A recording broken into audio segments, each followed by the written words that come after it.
पैसा आपके अकाउंट में नहीं आ रहा है और यहाँ पे आपका लैंड सीडिंग, आधार सीडिंग, केवाईसी सही भी है। अब देखिए तो एक किसान भाई ने मेरे पास अभी स्टेटस भेजा था कुछ देर पहले, देखिए मैं दिखा रहा हूँ व्हाट्सअप पर। अब देखिए इनका पहले यहाँ पे लिखा है, इन्होंने क्या लिखा, देखिए यहाँ पे लिखा है, सर जो दिसंबर माह की 21वीं इंस्टॉलमेंट अभी तक मुझे नहीं मिला है, हालांकि एलिजिबिलिटी स्टेटस में लैंड सीडिंग, केवाईसी सब कुछ ऐसे है, सर प्लीज सोल्यूशन बताओ। मतलब इन्होंने मेरे पास स्क्रीनशॉट भेजा और अपनी जो प्रॉब्लम है उसके बारे में लिख के बताया। इन्होंने कहा है कि जो बेनिफिशियरी स्टेटस होता है, देखिए मैं दिखा रहा हूँ, ए आर आई स्टेटस, ऐसा स्टेटस होता है ये। अब इसमें इनका देखिए यहाँ पे लैंड सीडिंग भी सही है, केवाईसी भी सही है, अदर सीडिंग भी सही है, फिर भी ये कह रहे हैं कि जो भी सरकार ने लास्ट किस्त भेजी थी वो हमें नहीं मिली। अब देखिए दोस्तों, पैसा इनको नहीं मिला और इनका कहने का मतलब है कि हमारा रिकॉर्ड सही है, तो ऐसा नहीं है दोस्तों। अगर रिकॉर्ड आपका सही होगा तो 99% है कि सरकार पैसा आपके अकाउंट में भेजेगी। अगर कोई ना कोई प्रॉब्लम ही होगी तभी सरकार पैसा रोकेगी। लैंड सीडिंग, आधार सीडिंग, केवाईसी सही होने से पैसा नहीं मिल जाता है। देखिए इनके ऊपर ये तीनों ऑप्शन सही हैं, लेकिन इनका यहाँ पे देखिए सिर्फ 14 किस्त मिली और 15वीं किस्त का पैसा रुक गया है।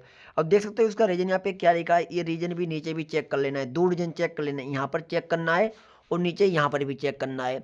अब देखिए इनका यहाँ पे लेके आ रहा है, beneficiary does not belong to our state mark a suspected basic on request by state. मतलब स्टेट की तरफ से पैसा रोक दिया गया है, कुछ स्टेट में आपको बिलिंग प्रॉब्लम लग रही है उन लोगों को।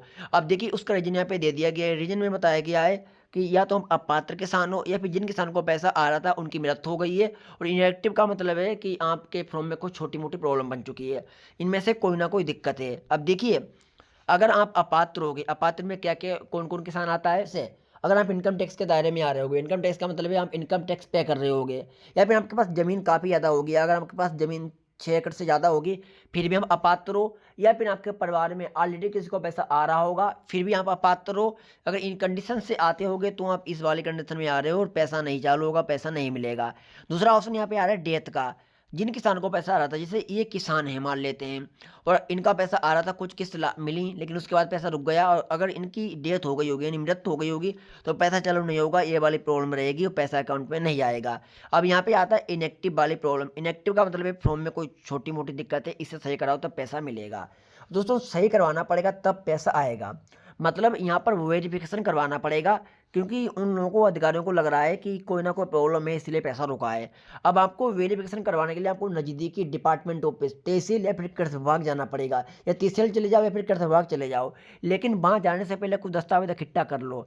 सबसे पहले जो स्टेटस हम लोग देख रहे हैं, ये स्टेटस आपको प्रिंट करवा लेना, निकलवा लेना है, किसी जनसेवा केंद्र पे चले जाना है, वहाँ पे 10 से 15 रुपये वो व्यक्ति लेंगे और ये वाला आपका प्रिंट कर देंगे स्टेटस को। स्टेटस को प्रिंट करने के बाद इसमें आपको आधार कार्ड की फोटो कॉपी लगा देना है, बैंक पासबुक की फोटो कॉपी लगा देना है और ज़मीन का इंतखाब भी लगा लेना है। ध्यान रखना, आधार कार्ड की फोटो एक हो गई, ज़मीन का इंतखाब 2 हो गया और ये वाला स्टेटस 3 हो गया। 3 दस्तावेज को अटैच कर लीजिए एक में। अटैच करने के बाद आपको अपने जो डिपार्टमेंट ऑफिस है, तहसील या फिर कृषि विभाग, वहाँ पर जाके जमा करना पड़ेगा। फिर जो अधिकारी हैं वो वेरिफिकेशन करेंगे, फिजिकल वेरिफिकेशन भी कर सकते हैं, आपके मोहल्ले में भी आ सकते हैं, पूछताछ कर सकते हैं कि जो व्यक्ति को पैसा आ रहा था उनसे भी मिल सकते हैं, मतलब पूरी तरीके से वेरिफिकेशन करेंगे। आप पात्र हो फिर अपात्र हो, अगर अपात्र पाए जाते हो तो पैसा नहीं मिलेगा, अगर पात्र पाए जाते हो तो ये जो दिक्कत है ये दिक्कत आपकी रिमूव हो जाएगी। लगभग 1 मंथ का टाइम लगेगा, यहाँ से भी दिक्कत आपकी रिमूव हो जाएगी, यहाँ से भी दिक्कत आपकी रिमूव हो जाएगी, यानी हट जाएगी दिक्कत, और उसके बाद पैसा आपके अकाउंट में आना शुरू हो जाएगा। जो पैसा आपका रुका है ये वाला भी पैसा आएगा, आगे की भी किस्त मिलेंगी, यानी जो सालाना का 6,000 रुपये किसानों को मिलता है, ये राशि आपके अकाउंट में सीधे की सीधे आना स्टार्ट हो जाएगी। जितने भी किसान हैं जिन लोगों की प्रॉब्लम आ रही है, अगर उनका ऊपर सब सही है तो नीचे भी स्टेट थोड़ा ओपन करके नीचे भी चेक करो कि यहाँ पर कोई तो दिक्कत नहीं है, यहाँ पर तो कोई दिक्कत नहीं है। अगर कोई दिक्कत है तो उसे फिक्स कर लो दिक्कत को, फिर पैसा सरकार भेजना स्टार्ट कर देगी, सभी किसानों को मिलेगा और आपको भी मिलेगा साथ में, क्योंकि जब सही कर लोगे तब, अन्यथा ना पैसा आ रहा है ना आएगा, अगर दिक्कत नहीं सही करोगे तब।